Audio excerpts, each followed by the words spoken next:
계속해서 우리 주기도문의 후반부 세 가지에 대해서 살펴보려고 합니다. 우리가 살아가면서요, 뭐든지 순서가 굉장히 중요하죠. 옷을 입을 때도 그렇고 어떤 일을 할 때도 그렇고, 그런 의미에서 이 주기도문은요, 우리가 하나님 앞에 기도할 때 어떠한 순서로 기도해야 되는지를 잘 보여주고 있어요.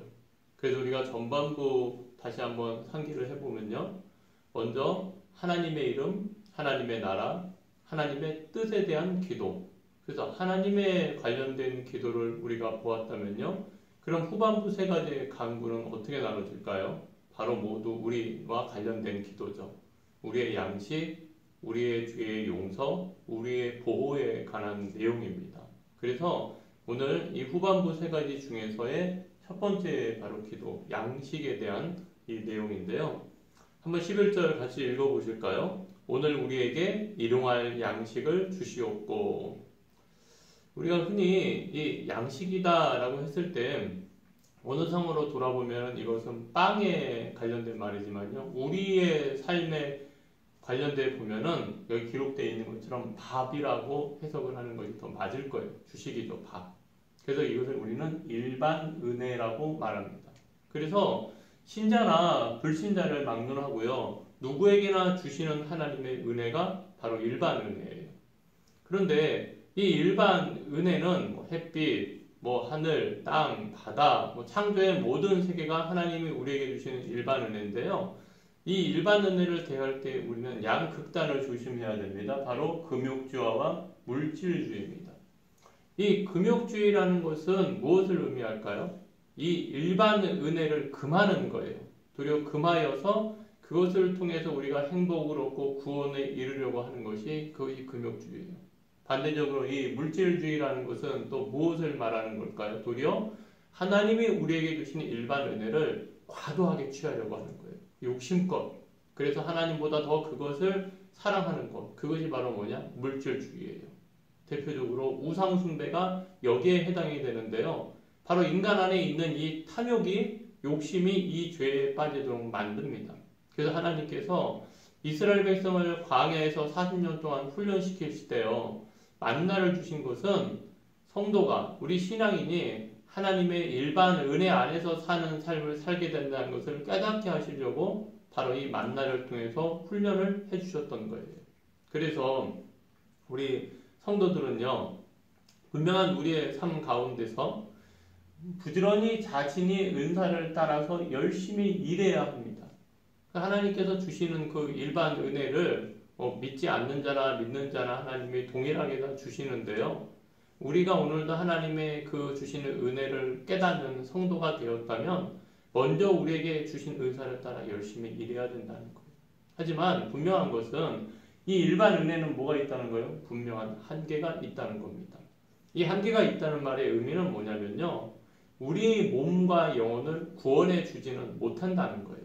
즉, 일용할 양식이, 그 밥이 때로는 우리의 삶의 자리에서 필요했던 그런 모든 것이 우리 영혼의 구원에 해줄 수는 없다는 거죠. 그래서 우리 하나님 앞에 나와서 무엇을 하든지 간에 늘 깨달아야 되는 것은, 하나님이 이 일용할 양식을 통해서 이것이 우리의 영혼을 구원해 주지는 않지만 이것이 하나님이 우리에게 있어서 주신 그 은혜라는 것을 깊이 깨닫는 사람이 되어야 된다는 거예요. 그래서 우리 인간은요, 이 일반 은총을 통해서 깨달을 수 있는 건 하나님의 은혜가 없이 살아갈 수 없는 존재가 되었다는 거예요. 그런데 신자와 불신자의 차이는, 불신자는 이것이 하나님이 우리에게 은혜로 주신 것임을 시인하지도 않고 깨닫지도 못해요. 하지만 신자는 뭐예요? 우리가 신자가 되었다는 것은 여기 기록된 것처럼 날마다 하나님의 은혜를 더 깊이 알고요, 감사하며 살아가는 사람이 되었다는 것을 의미한다는 거예요. 그래서 우리가 오늘도 하나님이 우리가 하나님을 위해서 살아가는데 모든 필요한 것을 주시는 분이심을 깨달으면서 우리의 삶 가운데서 날마다 일용할 양식을 주옵시고 라고 기도할 수 있는 사람이 되어야 된다는 거죠.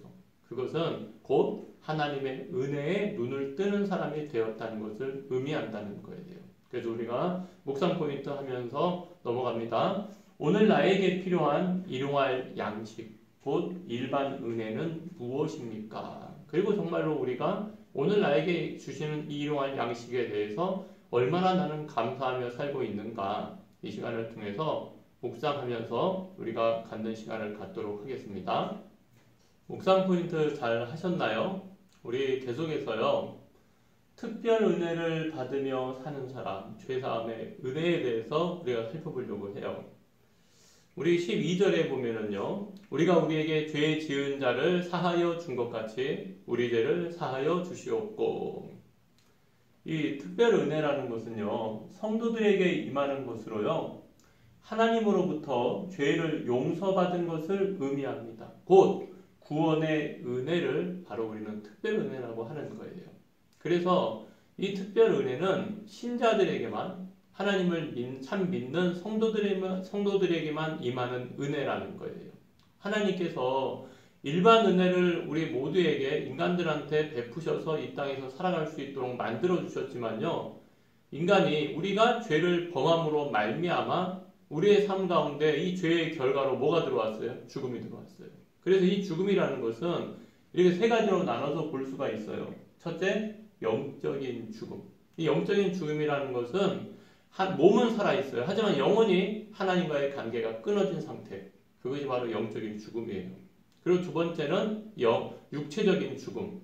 영혼이 떠나서 흙으로 돌아가는 상태. 일반적인 그 죽음을 육체적인 죽음이라고 하고요. 또 세 번째는 영원한 죽음이에요. 예수님이 재림하실 때 영원한 불못에서 고통과 심판을 당하는 상태를 의미합니다. 이것이 바로 이 죄의 결과라는 거예요. 그리고요, 이 죄의 결과로 말미암아 두 번째는 어떤 일이 벌어졌어요? 인간의 본성이 완전히 오염되었다는 거예요. 그래서 이 죄로 인하여 지성, 감성, 의지가 모두 일그러져서 인간 스스로 하나님을 사랑할 수 없는 존재가 되었다는 것을 의미하는 거예요. 그래서 우리에게 있어서 이 특별 은혜라는 것은 굉장히 중요한 거예요.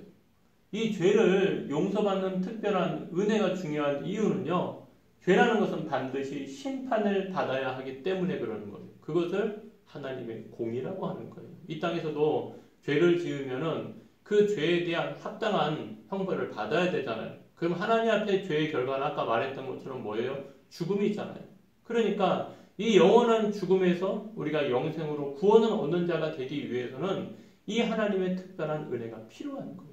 그래서 하나님께서 이 땅에 예수님을 보내셔서 그 예수님이 참 사람이 되셔서 우리를 대신해서 죄의 형벌인 죽음을 당하신 거예요. 십자가에서 죽으심으로 말미암아 우리가 예수 그리스도를 믿음으로 예수님의 죽음에 연합하여서요, 예수님과 함께 죽고 예수님과 함께 다시 사는 은혜를 체험하게 되었다는 거예요.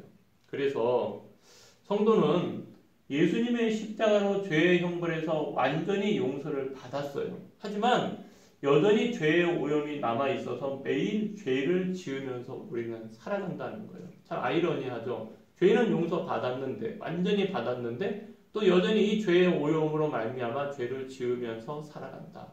그래서 이 죄사함이라는 것, 이 죄사함의 은혜라는 것은요, 결코 이 받은 은혜는 우리가 죄의 문제를 가볍게 넘어갈 수가 없는 거예요. 내가 정말로 하나님께 구원받았다, 내가 정말로 십자가의 은혜를 체험했다 하는 사람은 죄의 문제를 가볍게 생각하지 않아요. 그래서 이 주기도면에 기록된 것처럼 날마다 우리의 죄를 사하여 주옵시고 라고 기도하는 삶을 살아야 된다는 거예요. 그게 정말로 하나님 앞에 나와서 일반 은혜에서 더 나아가서 특별 은혜, 죄사함의 은혜에 눈을 뜨는 자의 열매라는 거예요. 그래서 하나님 앞에 풍성한 교제를 가로막는 죄의 문제를요, 날마다 십자가 앞에 가지고 나아가서 애통해야 하고요, 죄를 고백하고 회개하는 기도의 삶을 살게 된다는 거예요. 그래서 우리가 예수님이 베드로에게 말씀하시는 것처럼요, 어떻게 보면은 우리는 이미 예수님의 보혈로 온 몸을 씻은 사람들이에요. 그러나 날마다 우리의 발을 예수님의 보혈로 씻을 필요가 있는 사람이라는 것을 깨달아야 된다는 거예요. 그래서 우리가 우리에게 죄 지은 자를 사하여 준 것 같이 라는 이 구절은요, 우리가 다른 사람을 용서해야 하나님께 용서를 받을 수 있다는 조건의 의미가 아닙니다. 하나님의 용서를 입은 자, 경험한 자의 증거가 뭐냐? 그 열매가 자신에게 죄 지은 자를 기꺼이 용서한다는 의미예요. 그래서 여기 기록되어 있는 것처럼 하나님의 놀라운 죄사함의 은혜를 경험한 자의 삶에 우리에게 죄 지은 자를 용서해 줄 수 있는 힘을 얻게 되는 것이에요. 그래서 내가 정말로 하나님 앞에 나와서 죄사함의 은혜를 깨닫는 자가 나에게 죄 지은 자, 잘못한 자가 회개했을 때에 그를 용서해 줄 수 있는 힘이 우리 안에 생기는 것이죠. 하나님 앞에 나와서 마치 그것이 내가 그 사람을 용서해 주지 않으면 나도 하나님께 용서받을 수 없다는 조건의 의미는 결단코 아니라는 거예요. 그래서요, 하나님의 특별한 은혜는 언제나 하나님의 용서에 대한 확신을 얻은 사람에게만 임하는 거예요. 그리고 그 죄사함의 은혜를 경험한 사람을 통하여 세상에 그 은혜가 흘러가는 거예요. 그래서 우리가 저번에도 보았던 것처럼 코리덴붐 여사라든지 때로는 손영환 목사님이라든지 많은 용서의 사랑, 그 원수를 사랑하는 그 모든 것들은 바로 이러한 하나님의 죄사함의 은혜를 깊이 체험한 자의 삶 가운데서 세상에 흘러가는 거예요. 그래서 우리가 이 시간 묵상 포인트를 하면서 잠시 돌아보았으면 좋겠어요. 오늘 나의 삶의 자리에서 용서하지 못하고 살아가는 문제가 있다면 무엇입니까? 정말로 하나님 앞에 나와서 내가 이 특별한 은혜, 죄사함의 은혜를 체험한 사람인데요. 그럼에도 불구하고 내가 아직까지도 용서하지 못하고 마음으로 괴로워하는 문제가 있다면 그것이 무엇인지를 우리가 돌아보고요. 다시 주님 앞에 이 기도의 자리로 나아갈 수 있는, 그래서 주님의 그 십자가의 은혜로 말미암아 우리가 용서의 은혜를, 용서의 사랑을 흘려보낼 수 있는 그런 신앙인들이 되었으면 좋겠습니다. 이 시간 우리 다 같이 묵상 포인트 하도록 하겠습니다.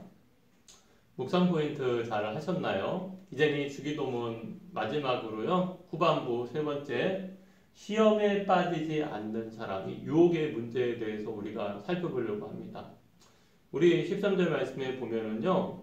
우리를 시험에 들게 하지 마시옵고 다만 악에서 구하시옵소서. 나라와 원세와 영광이 아버지께 영원히 있사옵나이다. 아멘. 이게 주기도문의 이제 후반부 마지막 부분인데요. 우리가 이 말씀을 이해하기 위해서는 시험의 의미에 대해서 우리가 먼저 살펴봐야 됩니다. 시험이라는 것은 먼저 테스트라는 개념이 있어요. 테스트는 쉽게 말해 긍정적인 부분입니다. 하나님께서 성도들에게 주는 시험이에요. 그 테스트의 의미는 성도 스스로 자신의 영적 믿음의 분량을 깨닫게 하기 위한 시험이라는 거예요. 그래서 이 하나님의 테스트는요, 성도 스스로도 그 자신의 그것을 깨닫게, 자기의 믿음이나 자기의 분량을, 하나님의 영적인 실력을 스스로 깨닫게, 마치 학생들이 시험 보면은 공부해서 시험 봐야지 몇 점 하면은 자기의 실력을 알 수 있는 것처럼 우리 스스로를 알게 해주는 데 목적이 있는 거예요. 그리고 또 이 시험의 두 번째 의미는 하나님 자신을 더 깊이 알게 해주기 위한 시험이라는 거예요. 그래서 테스트는 정확히 말하면 나의 믿음의 분량을, 나를 깨닫게 하는 것도 있지만 시험을 통해 우리가 하나님을 더 깊이 알 수 있어요. 대표적으로 아브라함이요, 이삭을 번제로 드리는 시험을 통해서 여호와 이레의 하나님을 더 알게 되었고요. 제자들이요, 광야에서 5,000명, 오병이어의 사건을 통하여서 그리스도의 그 주되심을 더 깊이 알 수 있었던 것처럼 이 테스트는 우리 자신을 알고 하나님을 아는 데 도움을 준다는 거예요. 그런데 또 다른 시험의 의미가 있어요. 바로 이 부정적인 의미인데요. 바로 유혹의 의미예요. 유혹의 의미는 사단이 성도들에게 주는 시험으로 죄를 짓게 하여서요, 신앙생활을 넘어뜨리려는 시험이 바로 그것이 유혹이에요. 그러니까 이 유혹이라는 것은 어떻게 한다는 거예요? 바로 우리의 신앙을 넘어뜨리기 위해서 사탄이 주는 거예요. 결국 우리에게 유익한 것은 아니에요. 그래서 우리의 신앙의 삶 가운데서 우리가 분명히 깨달아야 된다는 건, 그럼 시험에 들게 하지 마옵시고 라는 이 시험에 든다는 의미는 뭐냐? 이 시험에 든다는 의미, 그 성도는 사탄의 시험에 빠지지 않도록 조심해야 된다는 거예요. 그러니까 테스트의 개념이 아니라 유혹에 우리가 빠지지 않도록 조심해야 된다는 거. 그게 시험에 든다는 의미예요. 그러니까 시험에 든다는 이 의미는 유혹에 넘어가 죄를 짓고자 하는 강한 욕구에 사로잡히는 것으로요, 죄를 짓는다는 의미와는 달라요. 그러니까 우리가 쉽게 말해서 이 시험에 드는 것 자체가 죄는 아니에요. 시험에 빠지는 게 그게 죄는 아닙니다. 하지만 중요한 것은 뭐예요? 시험에 들면 거의 죄를 짓게 된다는 거예요. 그래서 우리는 시험에 빠지기 쉬운 존재이기 때문에 그래요. 우리 안에 이 죄의 본성이 오염되었고요. 우리가 연약하기 때문에 시험에 빠지기 쉬운 존재라는 거예요. 그리고 이 사탄의 시험에 우리는 언제든지 노출이 되어 있다는 거예요. 왜? 우리 안에 죄의 정욕을 미끼로 끊임없이 우리를 시험한다는 거예요. 그 대표적인 예로 여러분 누가 있어요? 아담, 다윗, 베드로 다 마찬가지예요. 아담도 에덴의 동산에서 살았지만 노출되어 있잖아요. 사단이 뱀이 와서 유혹했을 때 결국 선악과를 먹어서요. 우리 안에 죄와 사망이 들어왔고요. 그 믿음이 좋았던 다윗도 부하들은 전쟁터에 나갔는데 자신은 왕궁에서 자고 거닐고 놀다가 그 밧세바가 목욕하는 모습을 보고서 또 간음의 죄, 더 나아가서는 우리아를 죽이는 살인죄를 범했고요. 베드로도요. 결국은 나는 결단코 주님을 부인하지 않을 겁니다. 호언장담했지만 결국은 예수님을 3번이나 부인하고 말았죠. 그래서 우리가 필요한 것은 뭐냐? 내가 장담하거나 내 신앙을 자부하는 자가 되는 것이 아니라 내 스스로 자고하는 자가 되는 것이 아니라 주님께 기도해야 한다는 거예요. 그래서 우리의 신앙의 삶 가운데도 마찬가지예요. 예수님도요. 이 땅에 오셔서 광야에서 40일 금식 기도를 하는 동안도 사탄에게 시험을 받았어요. 그러니까 우리의 삶 가운데도 끊임없이 우리는 시험을 받아요. 시험이 우리 가운데 찾아온다는 거예요. 하지만 예수님은 시험은 받으셨지만 어떻게 하셨어요? 시험에 들지는 않으셨어요. 시험에 빠지지는 않으셨다는 거죠. 말씀으로 그 모든 것들을 물리쳤던 것처럼 신앙인인 성도의 삶도 마찬가지예요. 시험을 받을 수는 있어요. 하지만 시험에 드는 자가 되어서는 안 되죠. 그러기 위해서 하나님께 기도해야 되고요. 우리 안에 있는 죄의 소욕을 회개해야 되고 하나님의 말씀을 붙들고 우리가 믿음으로 살기 위해서 힘써야 된다는 거예요. 그래서 우리가 오늘도 이 말씀을 통해서요. 묵상 포인트 하나 하고 넘어갔으면 좋겠는데요. 시험에 빠져 고통을 당하였을 때 경험한 하나님의 은혜는 무엇이었나요? 그렇죠. 우리가 시험은 받아야 하지만 시험에 빠지지 않아야 됨에도 불구하고 순간순간 넘어질 때가 있고 시험에 빠질 때가 있어요. 하지만 중요한 것은 그럴 때마다 하나님은요. 주님의 택한 백성들을 내버려 두지 않으시고 다시 그 구원의 손길을 은혜를 베푸셔서 모든 것이 합력하여 선을 이루듯이 다시 우리에게 또 다른 은혜를 베푸시는 것이 하나님의 사랑이에요. 그걸 신학적으로 성도의 견인이라고 하는데요. 하나님이 택한 주님의 자녀와 백성을 결단코 버리지 않으시죠. 그래서 때로는 그 시험에 빠져서 우리가 허우적거릴 때도 마치 바다에 물에 빠진 그 베드로를 주님이 다시 건지셨듯이 우리가 믿음의 생활을 하면서도 주님을 바라보면은 무리를 걷듯이 우리가 신앙의 생활을 걸어가면서도 하지만 때로는 그 물에 베드로가 빠지듯이 의심할 때 있고 넘어질 때 있죠. 하지만 다시 우리에게 은혜의 손길을 내미셔서 우리를 구원해 주시는 그 은혜가 우리 가운데 다 경험되어 있지 않아요. 그것을 다시 한번 우리가 묵상하고 살펴보면서요. 우리의 남은 때를 시험에 드는 자가 되지 않고 날마다 기도하며 이제는 시험을 이기며 살아갈 수 있는 그런 저와 우리 성도님들이 되시기를 축복을 드립니다. 그래서 우리가 오늘 주기도문 전반부와 후반부를 다 살펴보았는데요. 이것이 어떠한 기도의 문제는 이론의 문제나 지식의 문제가 아니라 정말로 우리가 하나님을 아버지로 생각하면서 기도하고 있는가? 정말로 그 주기도문의 의미를 우리가 다시금 잘 살펴보면서 기도할 수 있는 그런 우리가 되었으면 좋겠어요. 그런 의미에서 반성하는 주기도문이라는 이것이 내용이 있어서 좋아서 함께 제가 나누려고 합니다. 그래서 이것을 한번 우리가 살펴보고요. 이 주기도문 강의 시간을 마치도록 하겠습니다.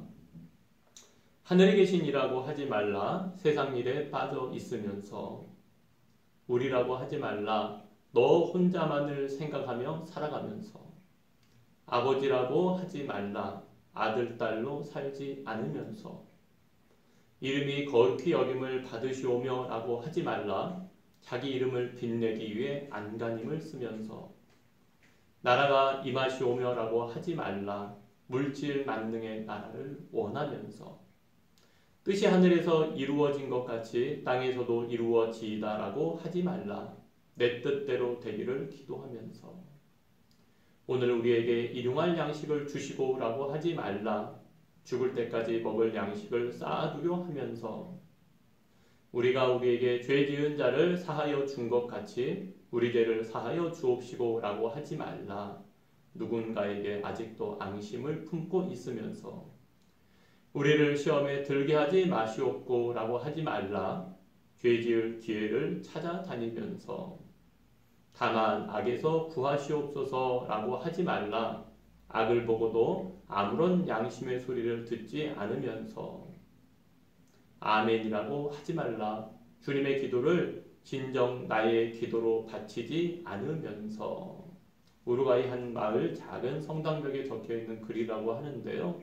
정말로 우리는 어떻게 지금까지 주기도문을 하나님 앞에 드려왔나요? 그리고 앞으로 우리가 어떻게 주기도문을 해야 될지를 한번 반성하고요.